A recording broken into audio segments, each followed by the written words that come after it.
पूछा है कि राजनीति के संबंध में मेरे क्या विचार हैं। छोटी सी कहानी कहता हूँ और उसी कहानी से आप समझने की कोशिश करना कि मेरे क्या विचार हो सकते हैं। एक अमावस की रात में, घनी अंधेरी रात में, एक उल्लू एक दरख्त पर बैठा हुआ था। अंधेरी रात थी। दो छछूंदर दरख्त के नीचे किसी पोल में रहते होंगे, वो निकले डरे हुए से, कोई उन्हें देख ना ले, कोई पकड़ ना ले। तभी उल्लू ने ऊपर से कहा, हु। छछूंदरों ने समझा कि ये उल्लू क्या अंग्रेजी बोलता है। हालांकि कोई भी उल्लू देसी भाषा बोलना पसंद नहीं करते, इसलिए शक में कोई आश्चर्य नहीं था। छछूंदरों ने भी बहुत से अखबार देखे और पढ़े सुने थे, इसलिए थोड़ी बहुत अंग्रेजी वो भी समझने लगे थे। उन्होंने समझा ये पूछ रहा है कौन, हु। समझा ये पूछ रहा है कौन। छछूंदर तो वैसे ही डरे हुए थे। निकलते वक्त तो उन्होंने देखा अंधेरे में भी कौन देख रहा है और किसने पूछा कौन। तो उन्होंने पूछा क्या आप हमको देख रहे हैं। उल्लू ने फिर कहा हु। लेकिन छछूंदरों ने समझा कि यू। उन्होंने कहा कि तुम, अरे हम तुम्हें भली भांति पहचानते हैं। छछूंदर तो बहुत घबरा गए। उन्होंने कहा क्या आपको अंधेरे में दिखाई पड़ता है। अंधेरे में तो किसी को दिखाई नहीं पड़ता। सतयुग में ऐसा होता था कि कुछ लोगों को अंधेरे में दिखाई पड़ता था। सर्वज्ञ होते थे, त्रिकालज्ञ होते थे, अंधेरे में देखने वाले लोग होते थे। अब यहाँ कलयुग में कहा कि अंधेरे में किसी को दिखाई पड़ता हो। उल्लू ने फिर कहा हु। छछूंदरों ने समझा कि वो कह रहा है टू। वो दो ही छछूंदर थे, वो तो घबरा गए। का निश्चित ही कोई सतयुगी पुरुष शायद धर्म की हानि हो गई है, इस कारण अवतार लेके मौजूद हुए। उन्होंने साष्टांग दंडवत किया और कहा कितना अच्छा न हो कि आप सब राज का कारभार संभाल लें। यहाँ तो सब गड़बड़ हुआ जा रहा है। सब राज्य का कारभार आप संभाल लें तो कितना अच्छा न हो।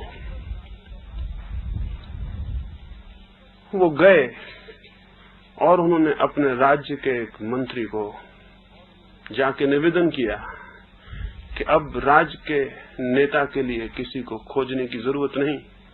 एक ऐसे प्रज्ञाशील व्यक्तित्व को हम खोज के आ गए हैं जो न केवल अंग्रेजी बोलना जानता है बल्कि अच्छी अंग्रेजी बोलना जानता है। और अगर भारत के बाहर जाए तो बहुत से विश्वविद्यालय उसको डॉक्टरेट देंगे, इसमें कोई शक शुबा नहीं। और भी बड़े आश्चर्य की बात है, उसे अंधेरे में दिखाई पड़ता है, और जिसको अंधेरे में दिखाई पड़ता है उसके हाथ में अगर मुल्क हो तो सब ठीक अपने आप हो जाएगा। अंधेरे में दिखाई पड़ना। मंत्री अभी अभी चुना गया एक गधा था। ऐसा नहीं था कि उस राज्य में और लोग नहीं थे, लेकिन गधों के अतिरिक्त कोई मंत्री बनने को राजी नहीं हो रहा था। वो अभी नया नया चुना गया था, पढ़ा लिखा तो नहीं था। इससे बहुत प्रभावित हुआ कि अंग्रेजी भी बोलते हैं और अंधेरे में भी देखते हैं, तब तो जरूर मैं चलूं, उनकी परीक्षा कर लूं, और अगर ये बात सच है तो क्यों ना उन्हें राष्ट्रपति बना दिया जाए। वो गया और अपने दो चार साथी मंत्रियों को भी ले गया। उसी वक्त वो गए, राज्य के लिए नेता की जरूरत थी। उन्होंने जाके पूछा, कुछ प्रश्न पूछे, और प्रश्न पूछने में उनको वैसी दिक्कत हो गई जैसे मंत्रियों को किसी का इंटरव्यू लेते वक्त होती कि क्या पूछे। उत्तर देने वाले की दिक्कत तो दूर है, तो पूछने वाले की भी दिक्कत होती है कि क्या पूछे। तो उन्होंने जाके पूछा, क्या आप बता सकते हैं हमारे पास कितने छछूंदर बैठे हैं। उल्लू ने कहा हु। चतुंद्र ने कहा देखो, कहा ना उसने टू। गधे ने कहा कि उत्तर तो बिल्कुल साफ दिया, अंधेरे में उसको 2 छछूंदर दिखाई पड़ रहे। गधे ने पूछा हमारे कितने कान हैं? उसने कहा हु। फिर उन्होंने समझा टू। कहा इस आदमी को क्या, इसको क्या अंधेरे में दिखाई पड़ता है और अंग्रेजी भी बिल्कुल साफ बोलता है। तो उन्होंने प्रार्थना की कि आप कृपा करें और राष्ट्रपति हो जाएं। उल्लू तो राजी हो गया, कौन उल्लू राजी नहीं हो जाएगा।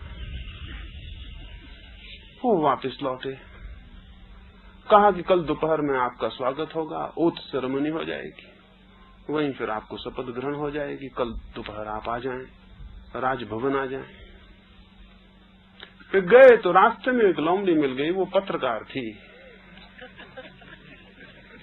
उससे उस मंत्री महोदय ने कहा कि राष्ट्रपति तो मिल गए, अब देश का भाग सुधर जाएगा। न केवल वे अंग्रेजी जानते हैं बल्कि अच्छी तरह अंग्रेजी जानते हैं, हो सकता है इंग्लैंड में ही पैदा हुए हो, ये भी हो सकता है कम से कम एंग्लो इंडियन हो। अगर ये भी न हो तो इतना तो तय है कि वो किसी साहिबी खानदान से संबंधित है।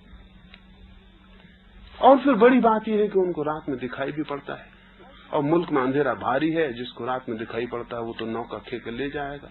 यही तो कठिनाई है कि रात में किसी को दिखाई नहीं पड़ता और मुल्क में घना अंधेरा है। लेकिन लोमड़ी तो पत्रकार थी, उसने जरा तर्क उठाया। उसने कहा इसका क्या पक्का भरोसा कि जिसको रात में दिखाई पड़ता हो उसको दिन में भी दिखाई पड़ता होगा। लेकिन सभी गधे हंसने लगे, वो जो सब मंत्रिमंडल था वो सभी हंसने लगा। उसने कहा कैसे पागल हो, ये तो बिल्कुल इलॉजिकल बातें कह रहे हैं। अरे ये तो सीधा तर्क है, जिसको रात तक में दिखाई पड़ता है उसको दिन में दिखाई नहीं पड़ेगा। ये तो सीधे तर्क की बात है, सीधा गणित है। जिसको रात में दिखाई पड़ता है उसको दिन में तो दिखाई पड़ेगा ही, जिसको रात तक में दिखाई पड़ता है। वो सब हंसने लगे, उस लोमड़ी की बात तो टाल दी गई। दूसरे दिन उल्लू सब धस के चला, लेकिन तब दोपहर थी, सूरज ऊपर था। अब उसकी बड़ी मुसीबत हो गई, उसको दिखाई नहीं पड़ रहा है, वो किसी तरह चल रहा है। तो वो धीरे धीरे चलने लगा क्योंकि टकराने का डर था। लेकिन लोगों ने कहा कि ठीक राष्ट्रपति चुना, कितनी गंभीर चाल से चल रहा है, कितना जरूर कुलीन है, किसी अच्छे परिवार का है। चाल देखो कितनी धीमी, आहिस्ता, कितनी गंभीर।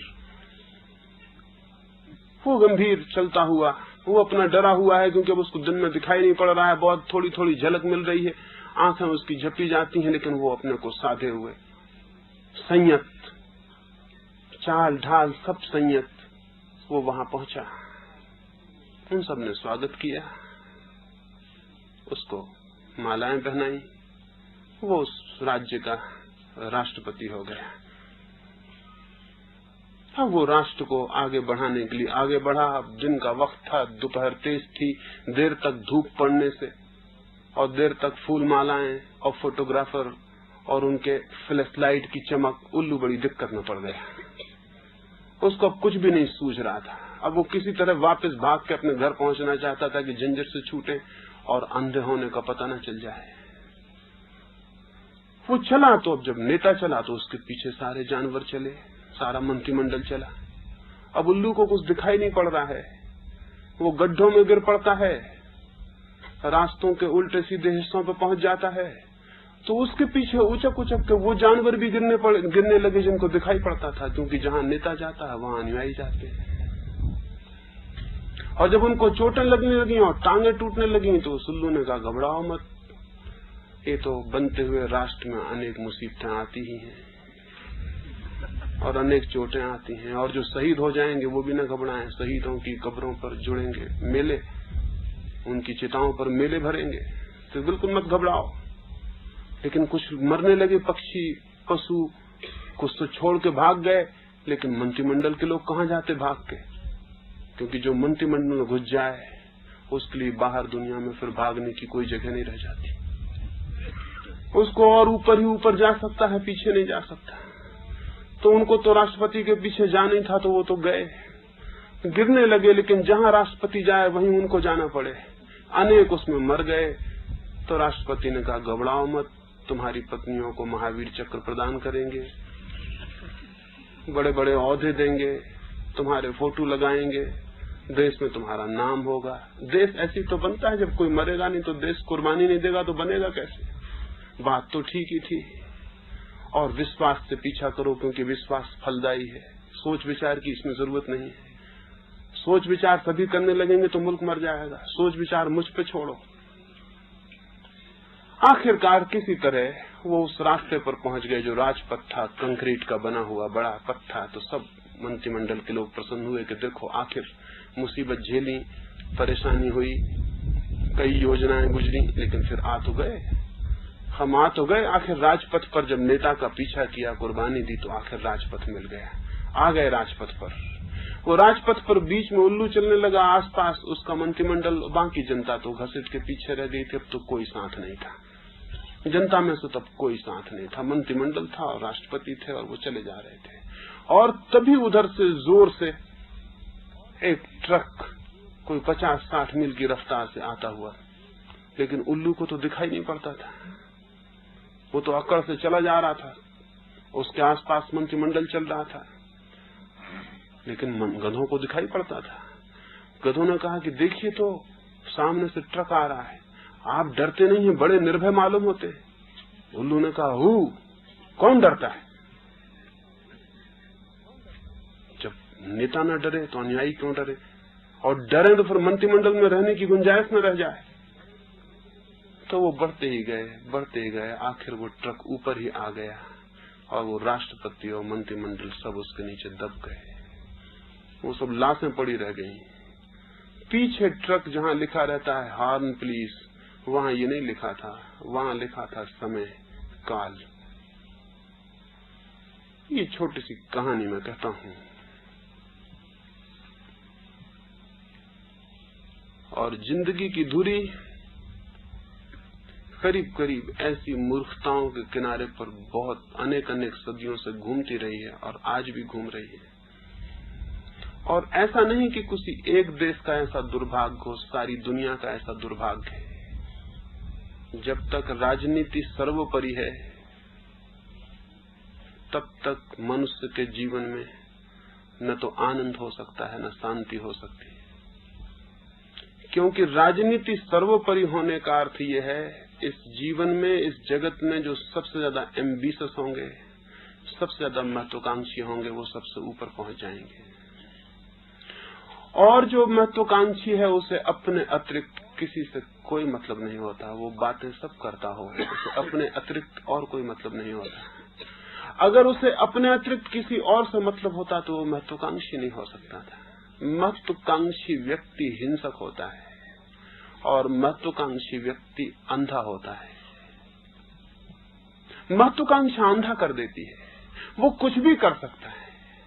और दुनिया भर में राजनीति इतनी प्रभावी है, उसकी वजह से जो जितने ज्यादा महत्वाकांक्षी लोग हैं, जितने अंधे, जितने क्रूर और कठोर और जितने हिंसक, वो सब ऊपर पहुंच जाते हैं और वे जीवन को परिचालित करते हैं और उनके द्वारा जीवन चलता है। इसलिए तो आए दिन रोज युद्ध हो जाते हैं दुनिया में।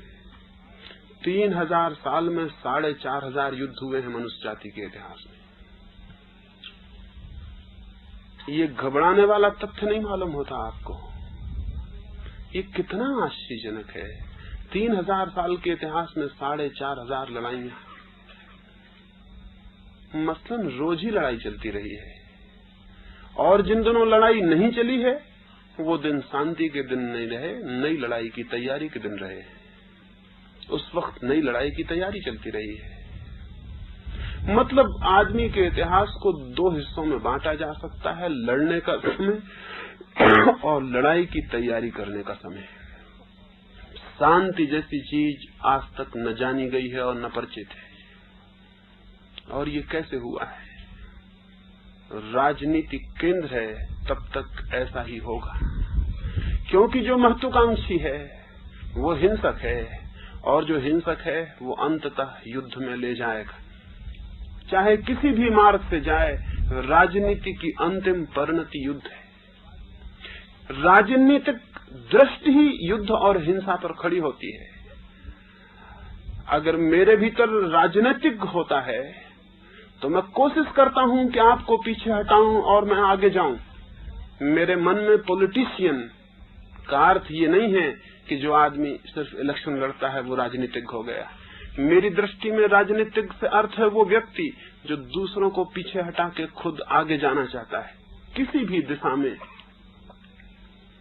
जब सारी दुनिया इस भांति पॉलिटिकल माइंडेड होगी, इस भांति महत्वाकांक्षी होगी और दूसरों को पीछे हटा के आगे जाना चाहेगी, तो दुनिया में संघर्ष और कलह अनिवार्य है। व्यक्ति यही करते हैं, समाज यही करते हैं, राष्ट्र यही करते हैं, तो फिर युद्ध अनिवार्य है। धार्मिक व्यक्ति राजनीतिक व्यक्ति से ठीक दूसरे छोर पर खड़ा होता है। धार्मिक व्यक्ति का आग्रह यह है, उसकी सारी की सारी चिंतना और साधना यह है कि वो अंतिम होने में समर्थ हो जाए, और राजनीतिक की चिंतना यह है कि वो प्रथम होने में समर्थ हो जाए।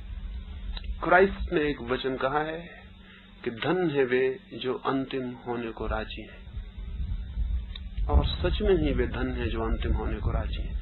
सुबह मैंने जो चर्चा की है अंतिम होने का मेरा क्या अर्थ है, वो आपके ख्याल में आया होगा। धार्मिक व्यक्ति वो है जो अंतिम होने को राजी है, और राजनीतिक चित्त वो है जो प्रथम होने के सिवाय तृप्त नहीं हो सकता। और जब तक दुनिया में इस प्रथम होने की दौड़ होगी, तब तक जीवन में कैसे शांति हो सकती है। राजनीति एक घातक रोग की तरह मनुष्य जाति को पकड़े रही है, और अभी भी पकड़े हुए है, और रोज बढ़ती जा रही है। बहुत खतरा है, या तो राजनीति बचेगी या मनुष्य जाति बचेगी, ये दो विकल्प है।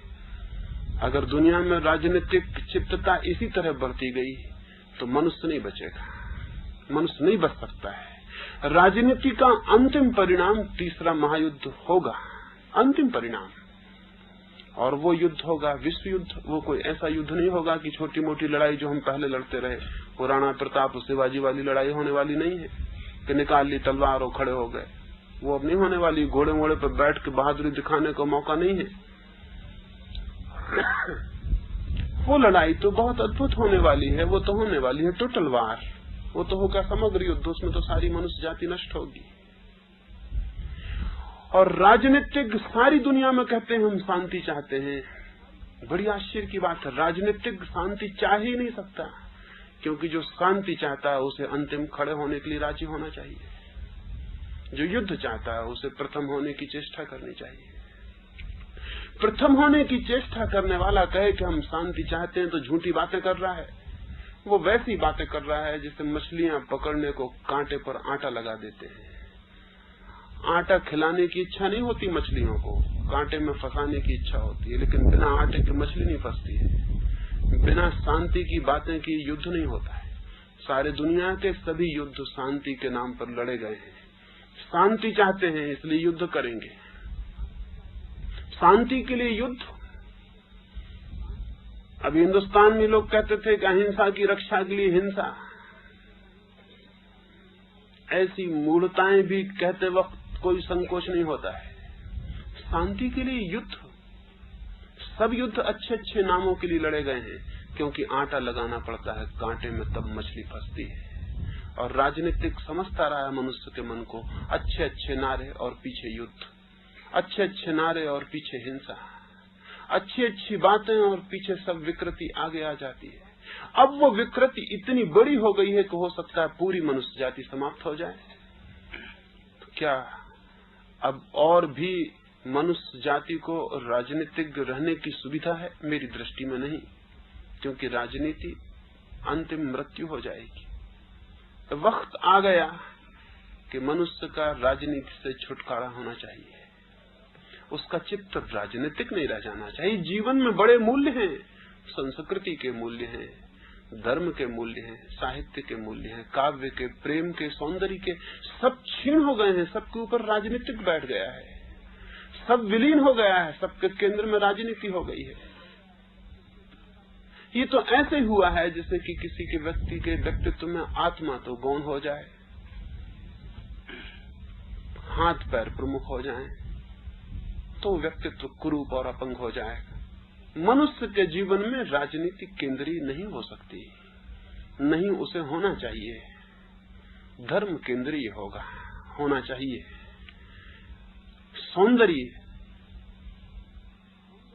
केंद्रीय होना चाहिए, काव्य की अनुभूतियां केंद्रीय होना चाहिए, राजनीतिकता केंद्रीय नहीं होना चाहिए।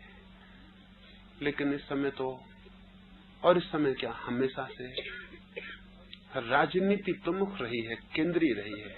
क्या ये संभव नहीं है कि राजनीति केंद्र से हटाई जाए? अगर नहीं हटाई गई तो मनुष्य मिटेगा। और दो ही विकल्प हैं, या तो राजनीति जाए या मनुष्य जाएगा। मुझे दिखाई पड़ता है राजनीति जानी चाहिए। कैसे जाएगी? जाएगी नॉन एम्बिशियस माइंड के पैदा होने से, गैर महत्वाकांक्षी मन के पैदा होने से राजनीति जाएगी, नहीं तो नहीं जाएगी। इस राजनीति, उस राजनीति की बात नहीं कर रहा हूं कि ये पार्टी और वो पार्टी और ये दल और वो दल, नहीं, मैं तो राजनीति की बात कह रहा हूं, किसी राजनीतिक दल की बात नहीं कह रहा हूं। दुनिया से राजनीतिक चित्तता जानी चाहिए और दुनिया में धार्मिक चित्तता आनी चाहिए। और दोनों का केंद्र क्या है? राजनीतिक चित्तता का केंद्र है महत्वाकांक्षा और धार्मिक चित्तता का केंद्र महत्वाकांक्षा नहीं है।